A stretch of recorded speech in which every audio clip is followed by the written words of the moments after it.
My dear viewer student, कैसे हो आप। आज हम क्लास 12th बायोलॉजी के प्रैक्टिकल का पेपर कैसा होगा उसको बताने जा रहे हैं। बहुत से बच्चों ने रिक्वेस्ट किया था कि सर बता दीजिए कैसे क्या होगा, क्या करना होगा, कितना लिखना होगा, क्या होता है। तो सब A to Z each and everything हम एक एक चीज़ आपको बताएंगे। बस आप गौर से बहुत ध्यान लगा करके वीडियो को देखिएगा और अगर मेरे चैनल पे नए हैं तो इसको सब्सक्राइब करिएगा। अगर आप सब्सक्राइब कर चुके हैं तो इसको शेयर करिएगा, उन बच्चों तक पहुंचाइएगा जिनको प्रैक्टिकल के बारे में कन्फ्यूज़न है, वो पूरी तरह से प्रैक्टिकल के बारे में नहीं जानते हैं कि क्या करना है एक्चुअल में। बहुत सी ऐसी जगह है जहाँ पे बच्चों को मालूम नहीं है। तो हम लोग शुरू करते हैं। आपको मालूम है कि बायोलॉजी में टर्म सेकेंड में जो प्रैक्टिकल का पेपर होगा उसका जो मैक्सिमम मार्क है वो आपका कितना है, 15 नंबर का है। 15 नंबर का होगा। अब इसमें से 10 नंबर जो है, 3 क्वेश्चन होंगे और ये तीनों क्वेश्चन जो होंगे ये 10 मार्क के होंगे और बाकी जो आपका बचेगा वो आपका कितना होगा, 5 मार्क का होगा। पहला जो क्वेश्चन होगा ये 4 नंबर का होगा, दूसरा 3 नंबर का और तीसरा 3 नंबर का। तो 4 3 3 इक्वल टू 10। और चौथा जो क्वेश्चन होगा, 4 क्वेश्चन होगा, ये इन्वेस्टिगेटरी प्रोजेक्ट होगा, उसके बाद लैब मैनुअल होगा और इन दोनों पर वाइवा होगा। और इसका कोई रिकॉर्ड तो होगा नहीं क्योंकि ये आपका वाइवा होगा, ये सब जमा हो जाएगा। लेकिन जो आपको प्रैक्टिकल के समय या प्रैक्टिकल के दिन लैब में जो कॉपी मिलेगी उस पर आप जो एंट्री करेंगे, जो आपके एग्जामिनर्स होंगे या जो आपके लैब में वर्क करने वाले लैब अटेंडेंट होंगे या इंटरनल जो एग्जामिनर होंगे वो आपको बता देंगे क्या क्या फिल करना है, वहाँ पे कोई प्रॉब्लम नहीं होगी। अब उसके बाद जो क्वेश्चन आपको मिलेगा वो क्वेश्चन कितना होगा, 3 क्वेश्चन होगा। बहुत सिंपल है। उसमें पहला जो क्वेश्चन होगा ये सिर्फ एक ही क्वेश्चन है, नोट कर लीजिएगा इसको, ये तैयार कर लीजिए। 100% ये आएगा क्वेश्चन, क्योंकि यही एक क्वेश्चन है ही। मेजर जो एक्सपेरिमेंट है उसमें केवल एक है और वो क्या है, to make temporary mount of onion root tip for the study of various stage of mitosis. अब इसमें आपको क्या करना है, जो क्वेश्चन नंबर 1 है इसमें सबसे पहला जो वर्क करेंगे, आपको स्लाइड मिलेगी, ओनियन की टिप मटेरियल के फॉर्म में मिलेगा। स्लाइड को ले करके आप मटेरियल को रख करके जैसे स्लाइड बनाया गया है, अगर नहीं पता है तो एक वीडियो मैंने अपलोड किया है उसको देख लीजिएगा कैसे स्लाइड बनाई जाती है। स्लाइड बनाना भी है और आप एग्जामिनर को दिखाएंगे, याद रखिएगा इसमें चालाकी नहीं चलेगी, आपको बनाना पड़ेगा, एनी हाउ बनाना पड़ेगा। बहुत सिंपल प्रोसेस है। अगर एक बार भी आप लैब गए होंगे, आपके जो प्रैक्टिकल करने वाले टीचर हैं, कराने वाले, अगर उन्होंने करवाया होगा तो बहुत आसानी से कर लेंगे और एग्जामिनर इसको ऑब्जर्व करेगा, याद रखिएगा। यहाँ पे आप चालाकी नहीं कर पाएंगे। पता चल जाता है कि आप पहले दिन आए हैं कि इससे पहले आपने इसको बनाया है। तो अब इसमें आपको करना क्या होगा, पहला जो हो गया वर्क, आपको जो स्लाइड मिलेगी आपने बनाया, अगर आपने बनाया है तो कैसे बनाना बना ले जाएंगे। उसके बाद रिटन जो वर्क होगा कॉपी पे, सबसे पहले जो होगा, जो क्वेश्चन नंबर 1 का जो आंसर होगा वो ये क्या होगा, जो क्वेश्चन 1 होगा, to make the temporary mount, यही आपका क्या हो जाएगा, एम हो जाएगा। एम में आप लिख देंगे, पहला जो पॉइंट लिखेंगे इसमें एम में लिख देंगे, इसी को A to Z जैसा है वैसे लिख देंगे।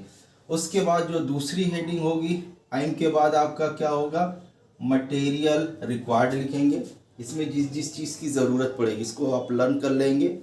उसके बाद तीसरा जो आता है, अब इसमें आपका प्रोसीजर नहीं लिखना है, बहुत लॉन्ग प्रोसीजर है, प्रोसीजर आपको लिखना नहीं क्योंकि एग्जामिनर ऑब्जर्व कर रहा है। अब तीसरे में आपका क्या हो जाएगा, ऑब्जर्वेशन हो जाएगा। अब ऑब्जर्वेशन में क्या है, आपने देखा है वेरियस स्टेज ऑफ माइटोसिस। अब आप जो स्लाइड बनाए हैं उसमें माइटोसिस की कौन कौन सी स्टेज दिखाई दे रही है। कोई ज़रूरी नहीं कि एक ही स्टेज होगी, एक से ज़्यादा भी स्टेज हो सकती है, क्योंकि जिस वक्त मटेरियल को आपको क्या किया गया, फिक्स किया गया था, उस वक्त जिस स्टेज में रही होगी वो स्टेज आपको दिखाई देगी। तो इस तरह से यहाँ पर क्या ऑब्जर्वेशन में एटलीस्ट आप कम से कम 2 या 3 स्टेज के बारे में कमेंट करेंगे। जैसे इसमें हो गया, हमको दिखाई दे रही है क्या, मेटाफेज स्टेज और एनाफेज स्टेज और टेलोफेज।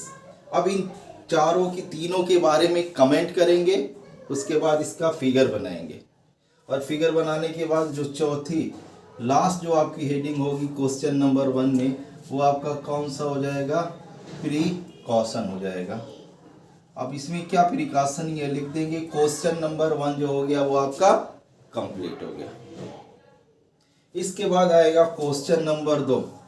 क्वेश्चन नंबर 2 जो होगा वो आपका क्या, it is the minor experiment, और इसमें 2 वाटर सैंपल दिया गया होगा, वाटर सैंपल ए हो गया और वाटर सैंपल बी। इसका आपका क्या करना है, पीएच वैल्यू को आइडेंटिफाई करना है, ऑब्जर्व करना है, निकालना है। अब इसके लिए 2 मेथड होता है, either for the pH paper से आप कर सकते हैं, पहला मेथड हो गया, और दूसरा जो होता है वो यूनिवर्सल इंडिकेटर से कर सकते हैं। अब इसमें क्या करेंगे, सेम उसी तरह से होगा, इसका जो आंसर होगा शुरू करेंगे, जो एम होगा, जो क्वेश्चन होगा यही इसका एम हो जाएगा। एम के बाद ये फर्स्ट हेडिंग हो जाएगी, उसके बाद जो दूसरी हेडिंग होगी सेम उसी तरह से आप लिखेंगे, मटेरियल जो रिक्वायर्ड होगा। अब तीसरी जो हेडिंग होगी यहाँ पर भी आपको अगर लिखना चाहें थ्योरी अगर आप याद है तो लिख सकते हैं, नहीं तो सीधे सीधे आप क्या करेंगे, ऑब्जर्वेशन करेंगे, और यहाँ पे ऑब्जर्वेशन में आप क्या करेंगे, ऑब्जर्वेशन टेबल बनाएंगे। ये जो ऑब्जर्वेशन टेबल हो गया इसमें सीरियल नंबर हो जाएगा, उसके बाद क्या होगा, वाटर है तो वाटर सैंपल हो जाएगा, 1 हो गया, 2 हो गया, और तीसरा क्या हो जाएगा, पीएच वैल्यू हो गया। इस तरह से आप ऑब्जर्वेशन टेबल बनाएंगे, पहला हो गया और ये दूसरा हो गया, एटलीस्ट 2 डिफरेंट सॉइल, ये सॉइल सैंपल ए हो गया, या वाटर सैंपल ये हो गया, ये वाटर सैंपल बी हो गया। इसकी जो वैल्यू आई, मान लिया इसकी एसिडिक आती है 6 आ गई, बेसिक आ गई इसकी 9 हो गई। बस ये आपका टेबल बना दिया। अब टेबल के बाद ऑब्जर्वेशन के बाद रिजल्ट आएगा, रिजल्ट यहाँ पे कंपैरेटिव देंगे, इसमें लिखेंगे कि वाटर सैंपल ए जो है वो एसिडिक है, जबकि वाटर सैंपल बी आपका क्या है, बेसिक है। और उसके बाद जो लास्ट हेडिंग होगी वो सब में होगी, इसमें भी आपकी होगी, क्या करेंगे, प्रिकॉशन के बारे में लिख देंगे। क्वेश्चन नंबर 2 कंप्लीट हो गया। कोई डाउट किसी को नहीं होना चाहिए, क्लियर ना, ठीक। अब इसके बाद आएगा क्वेश्चन नंबर 3 जो होगा वो आपका क्या होगा, स्पॉटिंग होगी, और स्पॉटिंग में आपका कितना होगा, 3 स्पॉट दिए जाएंगे। ये मान लिया मैं आपको बता दे रहा हूँ, स्पॉट फर्स्ट ये हो गया, उसके बाद यहाँ पे लिख दे रहे हैं स्पॉट सेकंड हो गया, और यहाँ पर आपका हो गया स्पॉट 3rd। पहला जो स्पॉट है वो आपका किससे है, पहला वाला जो स्पॉट है वो आपके डिजीज से है। तो डिजीज में आपका नोट कर लीजिए, बस 3 है। पहला एस्केरिस है तो इससे एस्केरियासिस डिजीज होगी, दूसरा क्या, प्लाज्मोडियम से मलेरिया होगा, तीसरा इंडअमीबा हिस्टेलिटिका से अमीबी डिसेंट्री होगी। इन तीनों में से एक आपका रखा होगा। तो पहला जो पॉइंट आप दिखा जाता है कैसे, अब स्पॉटिंग लिखी जाती कैसे, बस ये याद रखिएगा, सबका होगा। जैसे मान लिया यहाँ पर लिख दिया आपने, हेडिंग डाल दिया spot, the given spot number 1 is, सब में कॉमन हो गया। यहाँ पे पहला जो पॉइंट लिखेंगे कमेंट से पहले आइडेंटिफाई करेंगे। मैंने बताया था इससे पहले वीडियो में कि आइडेंटिफिकेशन पे आधा नंबर है और उसके कमेंट पे आधा नंबर है। तो अल्टीमेटली आपका कितना, बहुत कम है ही सिलेबस में, 3 में से कोई एक रहेगा।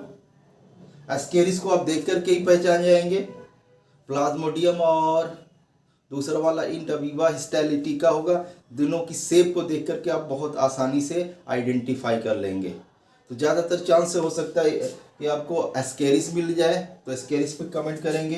पहला, the given spot number 1 is the Ascaris, आपका आधा काम हो गया एस्केरिस। अब एस्केरिस में क्योंकि ये डिजीज़ है, ये कैसा होता है, इंडोपैरासाइट होता है। कहाँ पे पाया जाता है, खास करके जो छोटे बच्चे होते हैं उनके स्मॉल इंटेस्टाइन में पाया जाता है।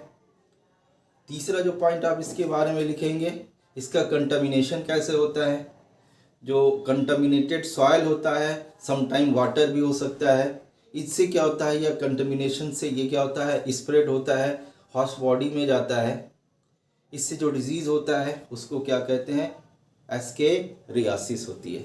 और उसके बाद इसका जो प्रिवेंशन हो गया, कंट्रोल हो गया, क्योर हो गया, उससे रिलेटेड अगर आपको कमेंट है तो लिख लीजिए। यानी एटलीस्ट इसमें आपको 0.1, 0.2 और 0.3 3 कमेंट कम से कम आपको लिख देना। 3 तो पहला तो उसके जनरल हो जाएगा और 2 उसका स्पेसिफिक हो जाएगा। उसके बाद आता है स्पॉट नंबर 2। अब जो स्पॉट नंबर 2 है ये आपका क्या है, एडाप्टेशन से लेकर के, और इसमें भी आपके कितने हैं, 4 स्पॉट हैं, 2 प्लांट से है, 2 एनिमल से। पहला जो हो गया, पहला आपका जीरिक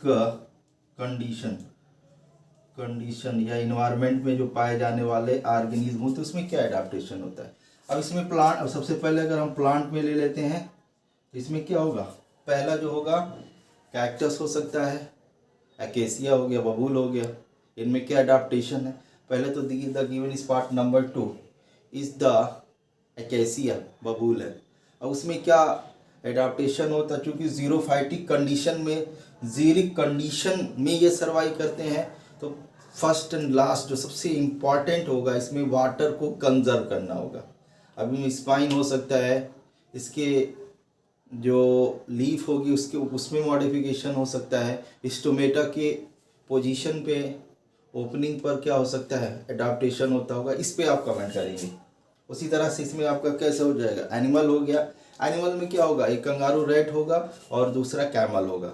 अब कैमल तो लाइफ में रहेगा नहीं, तो कैमल का फिगर रखा होगा, तो कैमल में क्या, कैमल को देख के ही आप पहचान जाएंगे अगर एनिमल दिया हुआ है, या कंगारू रैट है आपका दिया हुआ है, उसको देखकर भी पहचान जाएंगे। अब इसमें भी क्या होता है, उनमें भी जो प्राइम एडाप्टेशन होता है वो वाटर को कंजर्व करने के लिए होता है। ये वाटर को ड्रिंक, अगर हम कैमल की बात करते हैं, हमेशा तो पानी पीता नहीं, कभी कभी पीता है, वाटर को स्टोर करता है। यूरिनेशन जो होता है, इसका जो यूरिन होता है मोर कंसनट्रेट होता है। और तीसरा जो होता है ये आपका होता है एक्वेटिक एडाप्टेशन।